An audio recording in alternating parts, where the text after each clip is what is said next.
when times are tough, all of a sudden things show up. And we can say a lot of nice things that sound good, politically correct, when times are good, but you all know this, we all know this. You really see more deeply what's really important to people under stress, under difficulty.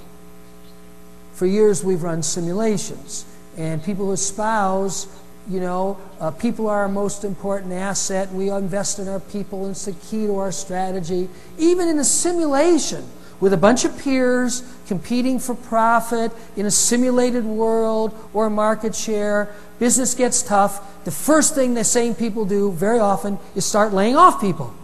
Well, you have to do that. Business requires it. So one of the interesting things that happens, I actually think these periods of crisis are extraordinarily useful if we use them effectively. One is, it brings to the surface people's deeper values, their deeper reasoning, their deeper habits.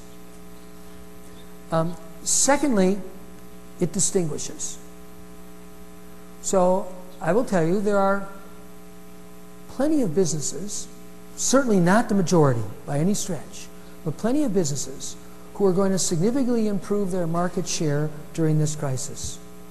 They're going to position themselves in ways that they couldn't have been positioned before in this crisis.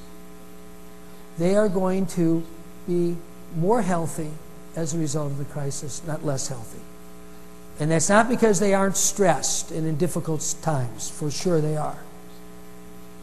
And the reason is they actually have some idea of where they want to go and who they intend to be. And that doesn't mean they won't lay off anybody. That's a particular situation. Sometimes you don't have that option. I understand that. So I'm not trying to be extreme or categorical here, but to kind of point out an underlying principle.